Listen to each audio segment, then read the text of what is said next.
You know, when you sent over this whole stack of articles about everyone caught up in this Jack Smith case against Trump, I gotta say, just the number of names was a lot. It is a lot to unpack. But I gotta say, I dove in and wow, this thing is a tangled web. It's like a Absolutely. political thriller or something. It really is. And, it got even more complicated with this recent Supreme Court ruling, which kind of set the stage for this whole thing. Okay, so for those of us who didn't go to law school, what's the main takeaway from that ruling? Well, the Supreme Court didn't actually say that Trump can't be prosecuted. What they really just clarified is that his immunity as president only applies to things he did as part of his official presidential duties. So that's what this whole, like, private citizen argument hinges on. That's exactly right.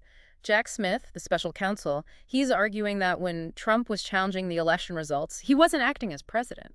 He was acting as a private citizen, a candidate who was desperate to hold on to power. Okay. And that's a really important distinction. Because if he can convince a jury of that, Then Trump faces the same legal consequences as anyone else who might be accused of these crimes, right? No more presidential shield, no special treatment. wow. So it's not even really about if Trump, like, violated election laws. It's, can a former president be held accountable for things he did after leaving office? That's exactly right. And it's a question with huge implications for, American democracy as a whole. But to really understand how we got here, we need to kind of unpack the actions of everyone else surrounding Trump at the time. Okay, so the alleged co-conspirators, because it wasn't just Trump acting alone, right? Right. This filing names a whole bunch of people, and some of these are like household names. Yeah. We recognize these people. Yeah. And, it's important to remember that each person in this case had their own reasons for doing what they did and their own, role to play in this alleged scheme. Right. Some were definitely more active than others, but, it was the combination of all their actions that really led to what happened. Yeah, it's like each piece kind of fits into this larger and kind of unsettling puzzle. Exactly. And there are some big names in this thing.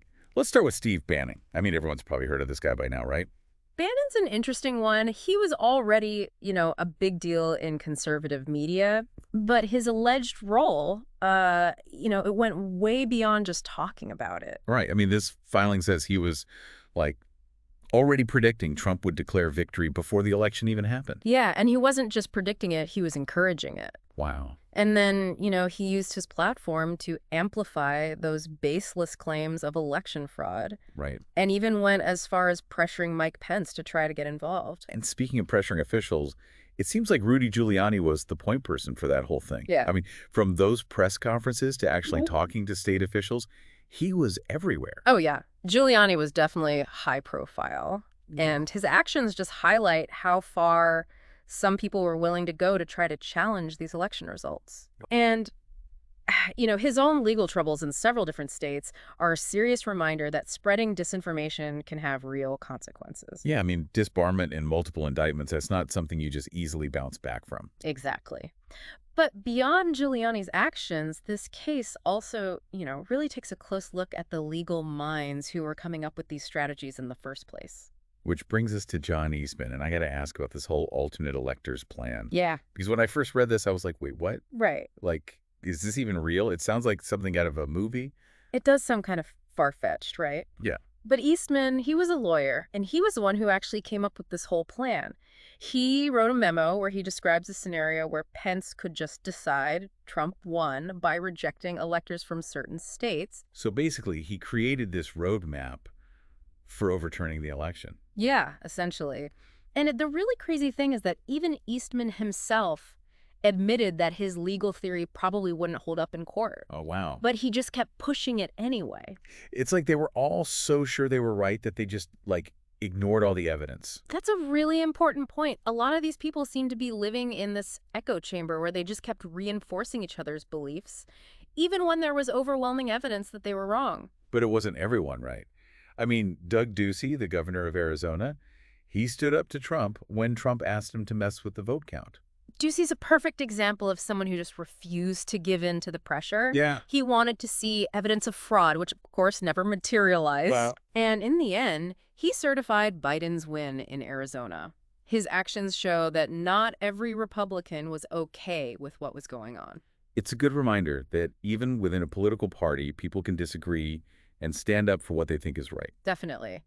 But even the ones who resisted, they faced a lot of pressure. The filing talks about Chris Carr, the attorney general in Georgia. Oh, right. Trump called him and basically warned him not to oppose the election challenges. Or even if you weren't fully on board, they were still coming after you. Like, this whole thing was a pressure cooker. It really was. And then you've got people like Mike Roman, who worked on the Trump campaign. And this guy, he seemed to just want to cause chaos. Yeah, those comments he allegedly made about starting riots and even joking about hurting electors are really disturbing. It's scary stuff. It reminds you that this wasn't just about lawsuits and legal stuff. Right. There was this dangerous possibility of violence and intimidation.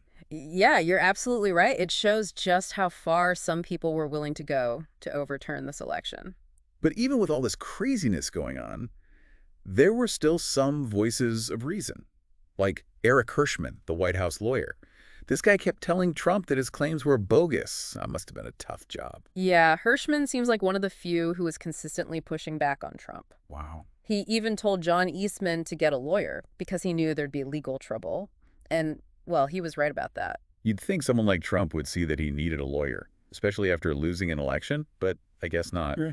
And this is the same guy who reportedly thought even Sidney Powell was too much. It's crazy, right? Yeah. Even Trump had his limits. And it really gives you an idea of how messy and disconnected from reality their whole legal strategy was. And speaking of disconnected from reality, we can't forget Boris Epshteyn, another Trump loyalist. He was supposedly key in organizing those fake electors. Remember that text where he was a bit paranoid about keeping the whole thing a secret? Oh, yeah. And looking back, it seems like that paranoia was justified. His alleged role as a coordinator, connecting all these different people and plans, makes him a central figure in all of this. So we've got all these different characters, all with their own motivations, and they're all revolving around Trump and his mission to stay in power. Right. It's a lot, and it's easy to get lost in the weeds. But what's the big picture here? The big picture is that this wasn't just one person acting alone. This was a coordinated effort, a whole network of people who were willing to undermine democracy to get what they wanted. It's kind of mind-blowing when you think about it, like this whole web of connections. That's a lot. All these different people all working toward the same goal. Yeah. But at the center of it all, you've got Donald Trump. So what does this filing tell us about what he was doing, like directly? Well, that's where it gets really interesting. This goes beyond just the indictment, and it gives us a wider look at what Trump was doing, like the bigger picture. Okay. It shows that this was a plan, a deliberate attempt to mess with the election way before we even got the results. So this is about more than just what happened on January 6th then? Way more. Remember all those things Trump was saying, like how mail-in ballots were fraudulent? He started saying that stuff months before the election. So he was like planting seeds of doubt about the process from the get-go. Exactly. And he kept doing it over and over, even though there was nothing to back it up. This wasn't just him talking off the cuff. Right. This was part of the plan. This was him trying to build this narrative that the election was rigged. And then you've got the pressure he put on these state officials. We talked about that a little before, but that phone call with Brad Raffensperger, the Secretary of State in Georgia, it's just crazy to me. That's wild. Asking him to find enough votes to change the outcome. I mean, come on. That call is like the perfect example of Trump getting directly involved in trying to rig the election results at the state level. Yeah. And it wasn't just Raffensperger, The filing talks about other calls he made to officials in other states, all pushing that same stuff about fraud, urging them to just ignore what the voters wanted. It's just so brazen. But even with all that, January 6th still feels like the most serious part of this. It definitely was a turning point. And the filing does a good job of laying out everything Trump did leading up to the attack on the Capitol, like a timeline. Right.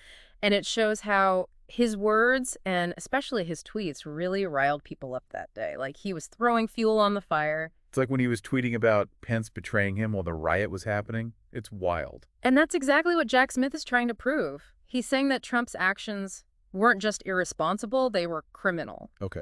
That he basically started the whole insurrection and tried to stop the peaceful transfer of power. So, I mean, after going through all this, it seems like the stakes couldn't be any higher. It's a big deal. What happens to Trump and everyone else if they're found guilty? Well, we're talking about a former president who could be facing prison time for trying to overturn an election. It's unprecedented. Yeah. This has never happened before in American history. It's huge. It's almost hard to wrap your head around, What would a guilty verdict even mean for the future of, democracy in America? It's the big question, isn't it? It's really tough to say. I mean, on the one hand, it would be a powerful statement about the rule of law. Right. It would show that no one is above the law, not even a former president. Right. But on the other hand, it could divide the country even more. Some people might see it as a political witch hunt. It's a lot to think about. And honestly, it's kind of overwhelming. What are we even supposed to do with all of this information? Well, I think the first thing is to just be aware of it. Yeah. To understand what happened, to look at the facts, and to talk about it with each other. This whole thing has exposed some serious problems in our democracy. For sure. You know, how vulnerable it is, how fragile our institutions really are. It's up to all of us to protect our elections and fight for our democracy. It's a lot to think about, but an important conversation to have. This deep dive has really given me a lot to think about, and I'm sure everyone listening feels the same way. Me too. It's complicated and it's challenging, but if we understand what happened, and we're willing to have these difficult conversations, maybe, just maybe, we can make our democracy stronger.